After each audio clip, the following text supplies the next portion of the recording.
Announcements, Mr. Clark. Laid on the table of the Senate are the following: annual report and statements, accounts of the Banana Board for the year ended December 31, 2023, and its related ministry paper number 22 of 2026, titled Annual Report and Audited Financial Statements of the Banana Board for the year 2023. Bank of Jamaica's report on performance and main activities of the Bank of Jamaica Board of Directors for the financial year 2025, and Bank of Jamaica's monetary policy statement for August 2025, quarterly monetary policy report, December 2025, quarterly monetary policy report. Ministry paper number 23, 20, and 24 of 2025-2026, titled Cabinet Agenda Issues, dated 12th of January 2026, January 19, 2026, and January 26, 2026, respectively. Overarching Policy for Jamaica's Protected Area Systems 2026, and its related ministry paper number 26 of 2026, titled Overarching Policy for Jamaica's Protected Area System, National Keys Management Policy for Jamaica, and its related ministry paper number 27 of 2026, titled The National Keys Management Policy for Jamaica, the General Consumption Tax Amendment of Schedules Order 2026 and its resolution under the General Consumption Tax Act, amendment to ministry paper number 17 of 2026, entitled Revenue Measures for the Financial Year 2026-2027, and by way of information, report of the Regulations Committee of the House of Representatives on its deliberations on the Insurance Amendment of 20th Schedule Regulations 2026. Thank you very much. Bills brought from the Honorable House of Representatives.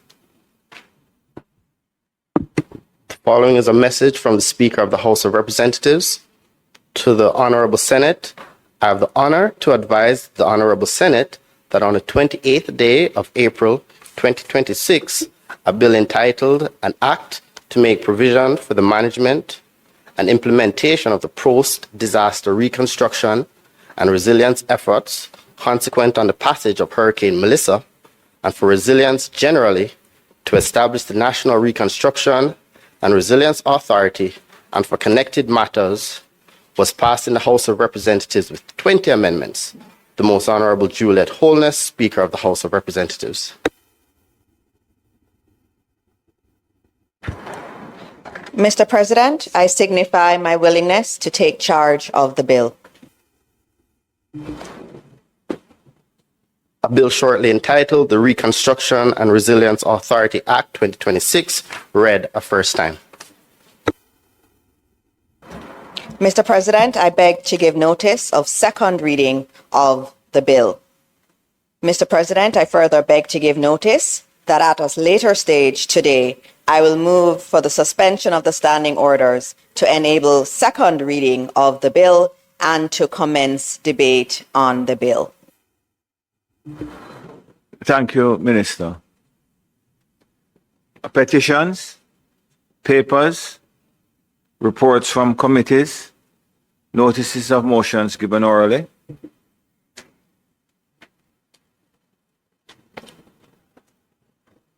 Questions and answers to questions. Motions that may be made at the commencement of public business requiring notice. Motions relating to the sitting of the Senate. Motions for leave to introduce bills. The presentation of bills without the leave of the Senate first obtained. Public business. Minister. Thank you, Mr. President. Mr. President, today it is intended to take the Act to amend the Cybercrimes Act and to provide for Connected Matters 2026 through its concluding stages, and to open the debate on the bill, which is the National Reconstruction and Resilience Authority Act 2026. We will proceed with them in that order, with your leave. Thank you very much. Thank you, Mr. President. Mr. President.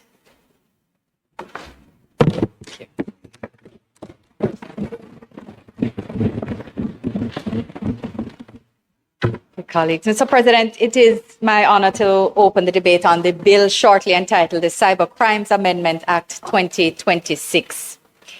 Mr. President, digital technologies are transforming the global economy and indeed transforming economies across the world at extraordinary speed.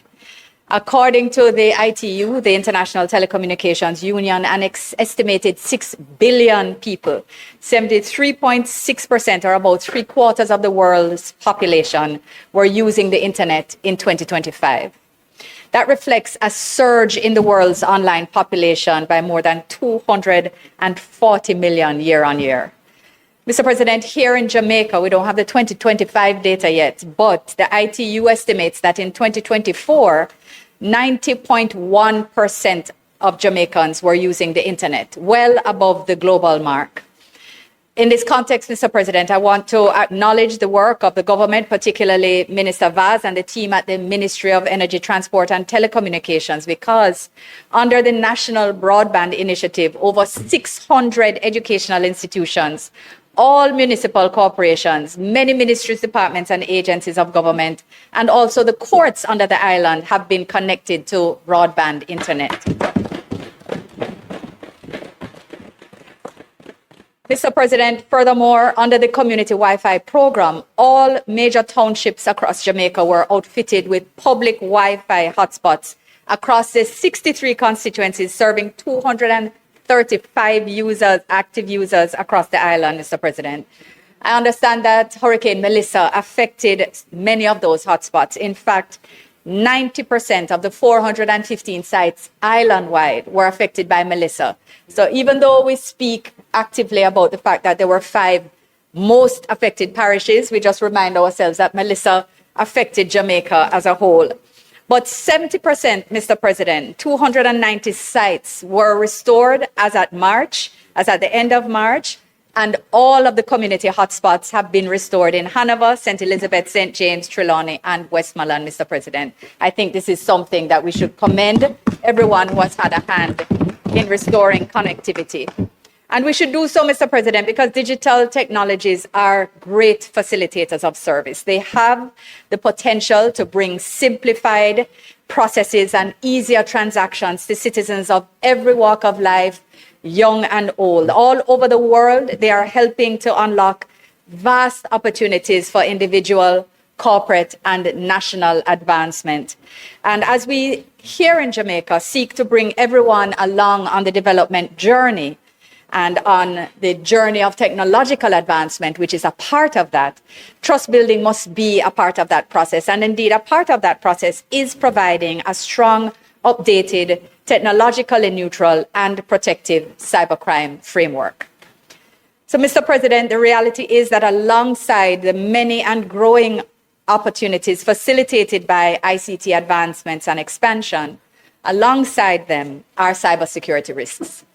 Governments, corporations, and citizens across the world have become all too aware of the increase in the rate and diversity of criminal and nefarious activities, fraud and scamming, identity theft, cyber-enabled deception, and the non-consensual sharing of intimate images, which damage lives, they impact families, impact businesses, and impact confidence in a digital economy.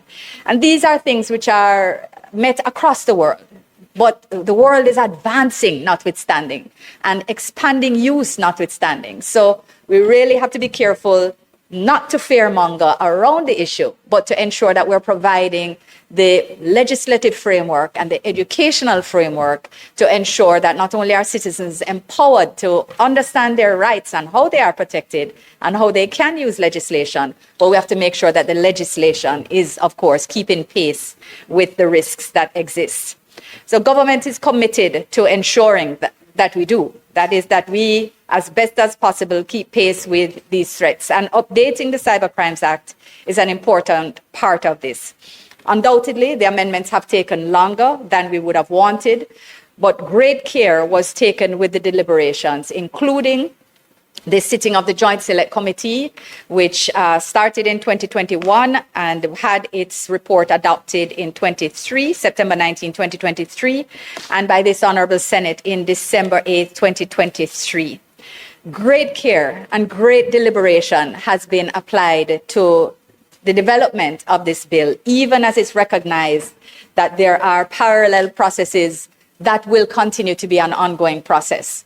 We have signed on to the cybercrime treaty within the UN system, and that is going to require its own review, which I understand has started to enable us to ratify. We've signed, but we've not ratified.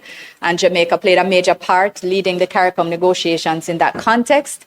And there is also the AI task force, which will develop its policy and move beyond that. And that, of course, will require its own review, recognizing, however, that the bill is technologically neutral, and therefore it will address things that are affected by AI, even if it's not named in this bill. So, Mr. President, by way of reminder, just to make one point of reference and then to springboard again, one of the most important issues that had been considered by the Joint Select Committee was the plight of victims of cybercrime and the importance of justice for those victims and the necessity to address the needs of persons in vulnerable situations, and in particular, children. So the bill before us seeks to give effect to the recommendations of the committee and the policy decisions flowing therefrom. And it comes to us from that other place, having been passed with no amendments. The clauses of the bill before us, Mr. President, can be categorized in three general areas. Firstly, updated definitions. Secondly, stronger protection for Jamaicans by way of new offenses and stronger penalties, especially for our children, and strengthened provisions for law enforcement and prosecutors. Mr. President, I'll go straight to the clause by clause at this time. Clause 1, as always, short title and construction. So it does say that the bill will be called the Cybercrimes Amendment Act 2026 and provides that it is to be read and construed as one with the Principal Act and all amendments thereto. Section 2, or Clause 2 rather, amends Section 2, and it specifically amends the definition of key, of the word key, to indicate that a key can be either electronic or digital. And this is a necessary update for, given modern authentication, encryption, and digital access control realities. And I just want to remind Mr. President that a key in this context, not so much for members present who I'm sure are all clear, but for the public as well, that a key in this context, in the context of the Cybercrimes Act, is not a physical object, but it is a cryptographic key material that is used to control access, to protect confidentiality, and to verify identity through encryption and digital signatures.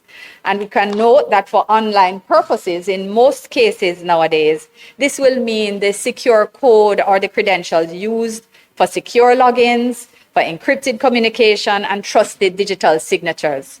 So the more we operate online, the more we use digital documents for electronic transactions, the more we simplify the ways things are done by using digital technology, is the more we have to think about how those are secured. So using websites that have not just HTTP, but HTTPS to know that it's secure, and all of the various ways in which you recognize that we need to be vigilant about protecting our transactions online. The keys are critical to that. Mr. President, Clause 3 amends Section 4, and it does so by strengthening protection for minors by amending the penalty framework of Section 4 of the Act so that whereby access to any computer program or data held in a computer, an offense is committed against an individual under 18 years old, the circuit court may impose imprisonment for a term not exceeding 20 years, Mr. President. And the objective of this amendment is to communicate to the society at large and indeed to the judiciary that there is a policy position that is being supported by the legislature that cybercrimes committed against children must be treated more seriously and demonstrably so, and so they must carry a harsher penalty.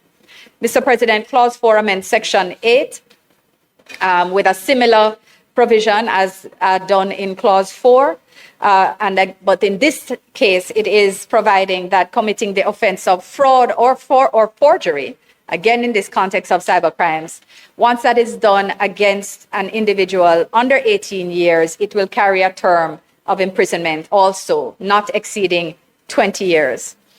Mr. President, Clause 5 amends Section 9 of the Principal Act, and I know that persons have been looking closely at this act to understand what it means, because it was a great focus of attention by the Joint Select Committee and indeed by the debate elsewhere.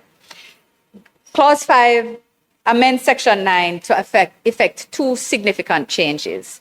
Firstly, it replaces the narrow wording of sending to another person found in Section 9 of the Act with the broader concept of publishing. This clause is a clause about malicious use of a computer, right? Firstly, it takes away this obligation to define that the offense has taken place by someone sending something to someone else. It redefines publishing, the concept of publishing, to ensure that once it is made public, whether it is by sending, by posting, by transmitting, that once it is no longer privately held by one person, that the offense can manifest itself. Mr. President, it also creates the new offense and addresses the very real issue of non-consensual sharing or publishing of intimate content, and that is often known around the casually as revenge porn. I know we've all heard of it, and I think it's important to just discuss the clause a little more and to take the opportunity to speak publicly about why it's important to recognize the strengthening of the Act in this context. Mr. President, so Section 9, let me go through again, creates the offense of using a computer for malicious communication. That is, publishing to any other person any data, whether in form or message or otherwise, that is obscene, constitutes a threat or is menacing in nature, and with the intention to harass or cause harm or the apprehension or harm. So you're threatening someone, you're publishing anything that is obscene, that this is an offense under Section 9. And it's therefore a crime that can be reported to the police. So it is not just a matter of being upset or being fearful or feeling harassed or aggressed. It is a crime and can be reported to the police. So during the review of the Cybercrimes Act, Mr. President, this clause was defined, again, as I said before, within the context of someone having to send that communication to someone else. And it was recognized by the prosecutors, by the police, and by stakeholders that the definition as it was, the actus reus of the offense, the requirement for sending, made it difficult to prosecute, that the interpretation of clause didn't allow for the widest application of the circumstances within, especially the use of social media within a modern context, so that publication, that is making the material available electronically, that was what was now required. And this is why Clause 5 now seeks to define publish in relation to any image or data in a technology-aware manner, and that means sending, transferring, posting, disseminating, or otherwise providing access to the image or data. So, Mr. President, Clause 4, in going further, in creating the offense of publishing an intimate image, because what we've just dealt with is a malicious use, right? The threatening or obscene. Obscene requires a judgment, but there is other use, which can be this publishing of an intimate image without consent or being reckless as to whether consent has been given. And it then defines the main terms that comprise the offense. Importantly, the clause defines an intimate image to mean any image that depicts sexual activity, nudity, or partial nudity, and that is captured, generated, or created. And Mr. President, I'll just take the opportunity to pause here and advise our young people, but it's not only young people, to pause and think. Sometimes photos can be taken without your knowledge, and that is one thing. But sometimes you can be in a situation of trust where it is that you feel that a photo that is taken, whether of an intimate moment or of yourself in any state of undress, that it will be just treated as a private moment. And it may well be intended at that time. But things can change. And it is important, therefore, for you to guard very carefully access and permission to persons who have this kind or who are permitted to share this kind of moment with you. This is as gently as I can put it.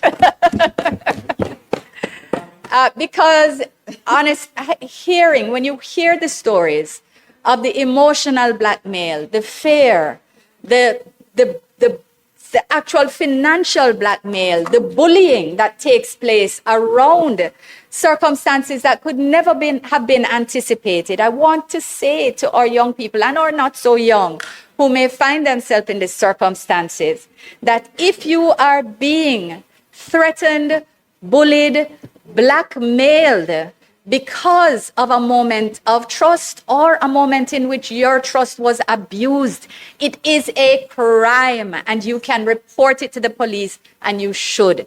Speak to someone you trust. Speak to someone you trust. Have them hold your hand if necessary. I know it will not be easy, but if you give people the power, they will take it, and you have to be able to work with someone to get the police. They will be on your side. They are being trained in dealing with these issues. They are being trained to be sensitive to this kind of matter, and they understand that it's not an issue of blaming you. You are a victim of a crime, and this bill is being amended to allow you to make a report more easily in a circumstance of revenge porn. So I want you to know that this is something that this Parliament has thought deeply about. The Joint Select Committee debated it heavily, understood that you are not to be blamed, that you are a victim, and that you therefore should be supported in the ability to report a crime, have it prosecuted on your behalf, so that they will not have power over you ad infinitum. So, Mr. President, this bill creates this standalone consent-based offense in order to ensure that where these scenarios don't necessarily fall within the definition of obscene, which is in the first clause, the first subsection, that it still receives the protection that is required, recognizing the development of criminality in the society. It makes, clause 5, Mr. President, makes it abundantly clear also that a person under the age of 18 is incapable of giving consent for the purposes of sharing intimate images. And I want to explain this. So it means that even if you said okay to the picture, you don't have to spend time feeling guilty about it, because in the moment you trusted that it was okay. But the law does not consider that an issue that will prevent you from making the report. It is the abuse of your trust in making the picture public that is the crime. And that is why you are therefore protected under the bill that we're passing today. You will be protected by it in order to ensure that you can be protected by the law. And Mr. President, why this clause has been put in as well is to make sure that there is absolute clarity that the provision as it existed before, that it doesn't allow for a consent-based exception to the Child Pornography Prevention Act, because the Child Pornography Prevention Act also addresses these issues. But it will work together with the Cybercrimes Act. And what we made sure is that with the technical advice provided is that there is no issue of consent that can muddy the waters in terms of such an offense. Once it is shared, once it is published, then the crime manifests itself, and you can make a report to the police. Mr. President, the clause does provide statutory defenses for legitimate publication contexts, including detecting. So if you're looking for a crime, you're looking to identify where a crime has taken place, investigating or preventing crime in legal proceedings, clearly, bona fide educational, scientific, or medical research, and of course, reporting about historical events and reporting about current events with reasonable care taken to omit the depiction of the sexual activity, nudity, or partial nudity, as the case may be. So, Mr. President, it is to be noted that the offense attracts the same monetary penalties and custodial sentences which currently apply to the offense of using a computer for malicious communication. So let me just remind that before a magistrate's court, on summary conviction, an offender may be liable in the case of a first offense to a fine not exceeding $4 million or imprisonment of a term not exceeding 4 years or both. So I'm advising the public to take these things seriously. They are serious crimes. It is not a little relationship issue and boy, you can say sorry and it's okay. $4 million or 4 years in prison for a first offense.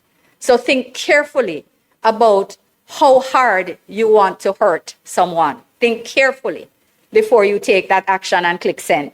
Mr. President, if any damage is caused as a result of the commission of the offense, you are also liable to a fine not exceeding $5 million or imprisonment for a term not exceeding 5, or both the fine and imprisonment.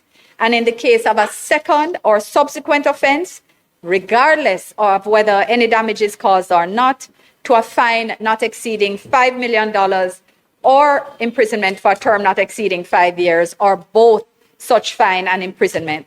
Mr. President, that's at the RM court level, that's at the parish court level. At the circuit court level, the offender may be liable in the case of a first offense to a fine or imprisonment for a term not exceeding 10 years, or both such fine and imprisonment, and if damage is caused, to a fine or imprisonment for a term not exceeding 15 years, or both such fine and imprisonment, or in the case of a second or subsequent offense, to a fine or imprisonment for a term not exceeding 20 years, or both such fine and imprisonment. Additionally, Mr. President, where this offense is committed against an individual under 18 years, the term of imprisonment not exceeding 20 years may be imposed. So, Mr. President, these fines and these penalties are in the Principal Act. I am reading them again to make sure that the public who is listening is 100% clear about the seriousness of revenge porn as a crime and how it is treated under this act.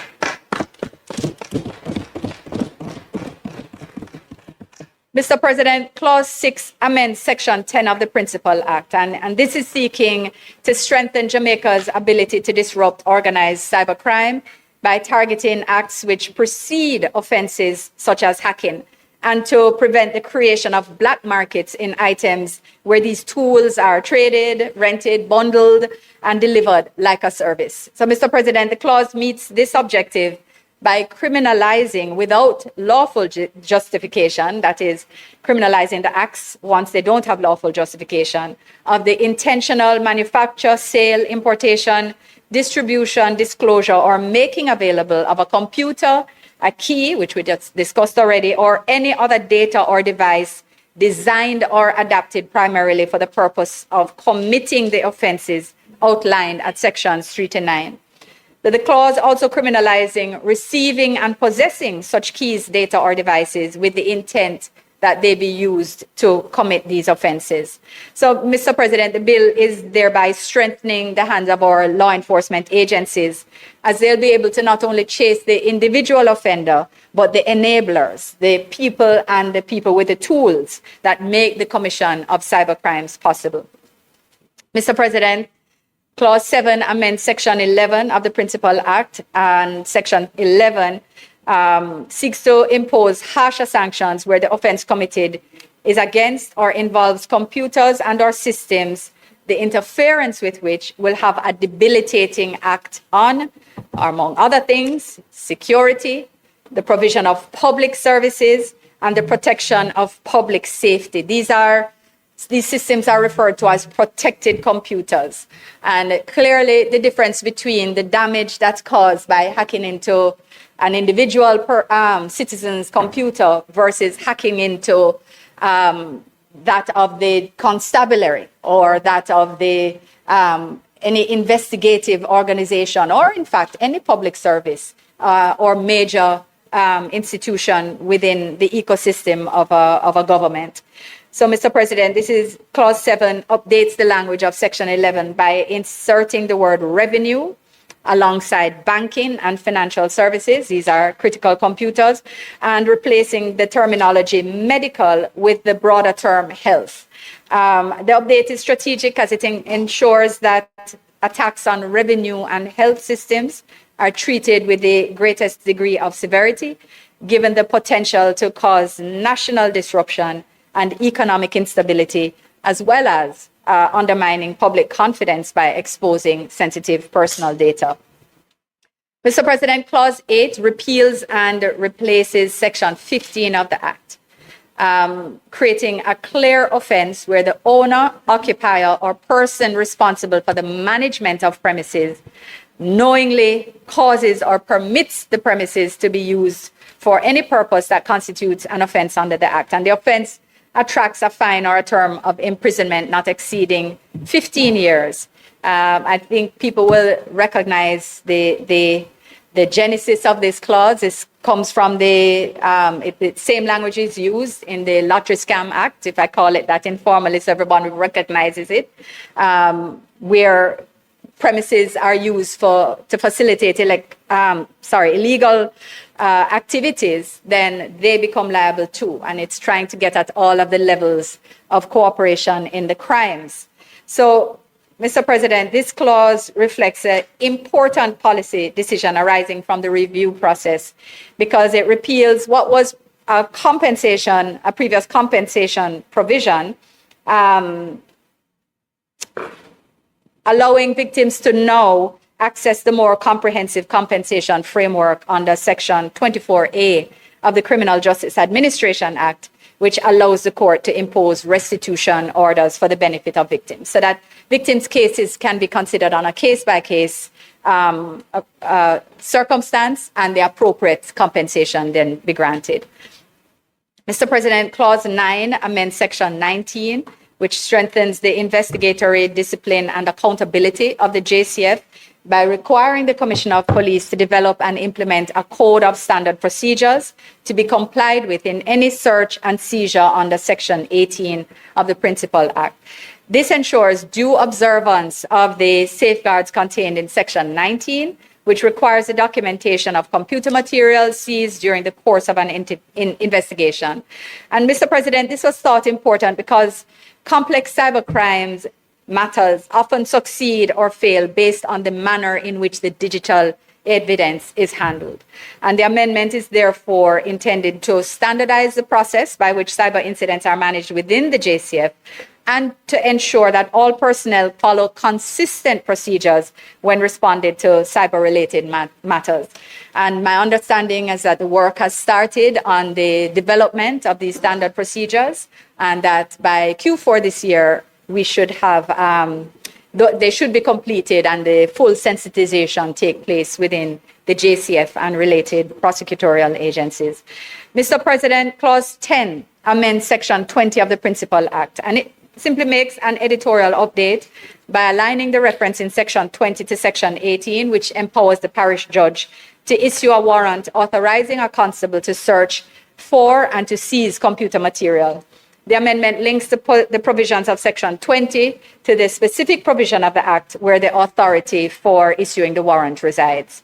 Additionally, Mr. President, the clause replaces the reference to the Director of Public Prosecutions with the prosecution, therefore widening the category of court officers who can make the application for forfeiture of seized computer materials to include clerks of the court where required.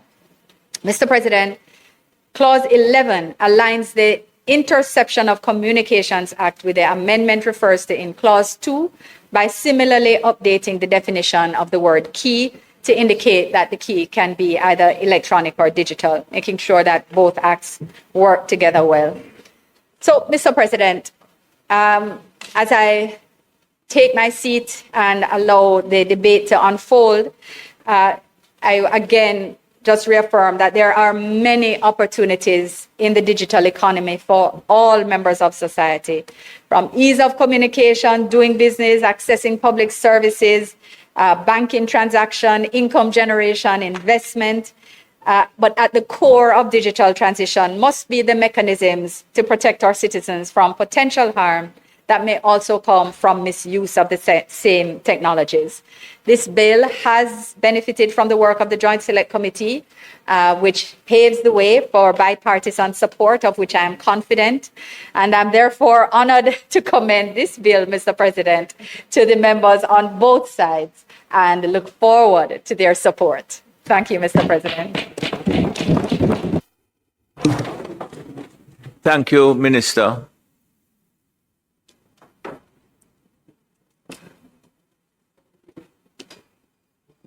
Senator Small Ferguson.